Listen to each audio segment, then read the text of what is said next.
Okay, with a lot of these videos you've seen recently, they've been internal brand meetings. We do a lot of strategizing about how to grow different brands. NFT Alpha, one of our newest brands here at Hit Network, has been growing really fast and they're doing a lot of things great. We're always looking for what we can do more. Utilizing new features on a platform is one of the best ways to get the most efficient growth out of your time investment. So in this meeting, we're gonna discuss a new feature that YouTube just released called Clips. It's a way to engage with your audience better, let them clip parts of your videos just like people do on Twitch, and then they can share them out. So that was something good that came out of this meeting, just as well as some general ways to come up with high keywords and target the certain types of videos that we know will help grow, specifically looking at Google Trends on things like crypto, NFT, Bitcoin, that sort of thing. So let us know if you find this valuable and you like to see these kind of videos in the future. We'll continue to do them. If not, we can come up with something else. So let us know. Drop a comment down below and give us your best growth hacking tips on social media.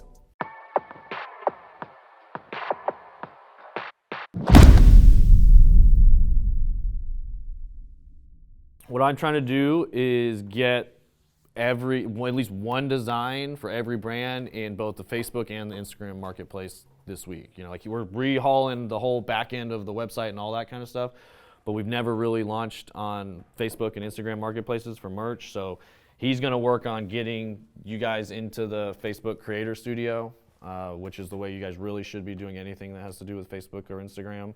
It's way easier to schedule, it's way easier to reply to comments and all that kind of stuff. You'll probably at some point want to at least be familiar with it. I didn't get a chance to read, so if you guys want to chime in any insights from that report, I didn't have a chance to read it before this. I didn't go to it with a fine-tooth comb. Andrew read it pretty good, but yeah, what did you see out of it, Andrew? What I saw was they wanted us to focus a lot more on CNFT news, and rather than just specific project reviews. They want to see like a general idea of what's going on in the NFT space. Yeah.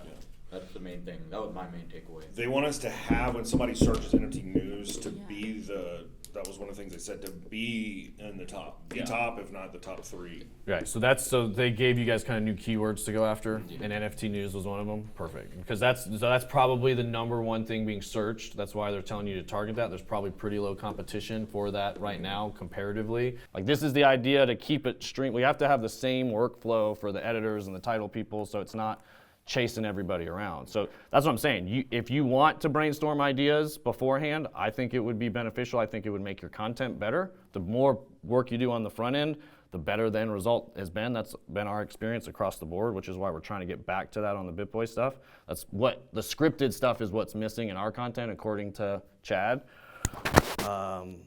So I think writing down the stuff and putting good bullets to it will make you guys it will be a better ROI on your time once you actually post it. The main thing is there's going to be way more on your plate in the next month or two, and you can't. Basically, you have to have almost no involvement in this piece. This has to be almost come 100% from you. So I'm trying to build a system here that streamlines all of that, because you're going to have to pretty much step away from almost all of this in about 30 days. So we're trying to get it streamlined to where all the other people can jump in, and like the Vumio stuff and the Players Lounge stuff and all of that stuff is going to take priority. Like NFT Alpha, it gives you good content for this. Like, I want you guys also to be talking about all of that stuff in this. Yeah, and having a podcast about it and doing all those sorts of things. But that's going to be, and then the content will shift more of like ripping your meetings and some of that kind of stuff, I think will be a much more efficient way of using your time.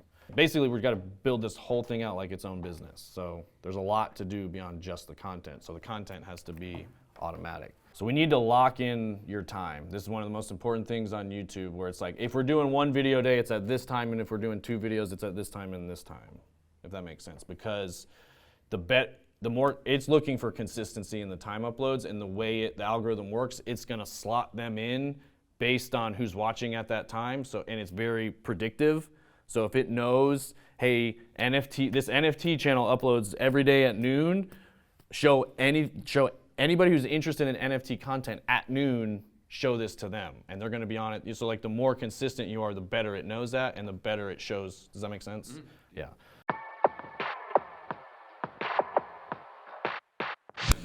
The way I listen to podcasts, they usually say like new podcast every Wednesday, and then like this morning on the way to work, I just remembered that and like went to listen to a podcast that comes out on Wednesdays. And it was So you just say Mondays, basically. We drop the alpha every Monday. Here's your alpha for the week. Here's yesterday's news today. I feel like every video that you post, you could clip like the first 10 seconds or like wherever you describe what you're talking about, and then just share it to Twitter and direct everybody to that. And they said in the video that watch time and like view count and everything counts for the clips. So like if somebody watched 28 seconds, it's gonna give you a view on YouTube for your video. So yeah, they were pushing. It's a big way to boost your views and engage your audience to share it, is what they were saying. Yeah, you clip like the meat or the funny part or the best part. You can even give like the audience, like tweet us, clip your favorite part of this podcast and tweet it, and you'll be entered for. You can tell them to clip it. Yeah, it's like Twitch, where the users can go in and clip it themselves. And so that's actually a really good idea of like, hey, Pluto Alliance members, clip your favorite part of the podcast and add us. And whatever we think is the best one, we'll give a whatever,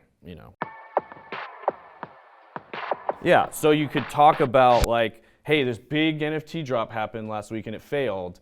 Let's talk about the importance of timing a drop, or like nailing a drop. Because you'd think Michael Jordan, how could he not sell out all of his NFTs? Well, it's because of this and because of that and because of this, And then it's very educational to people, it's just, that's all I mean. It doesn't have to be like, go buy this today and you'll get rich tomorrow. It's just more like very, very 101 educational stuff. Like it feels super basic to you guys to talk about, but you got to remember the landscape as a whole is extremely green. Like that's where this show, the toughest part is you're going to have both extremes. You're going to have the diehards that are not green at all, like they only want the really, really degen alpha, and then you're going to have I bought my first NFT, a couple weeks ago because I heard about it at this thing, and I'm trying to figure out what these NFT things are. I think that'd be good.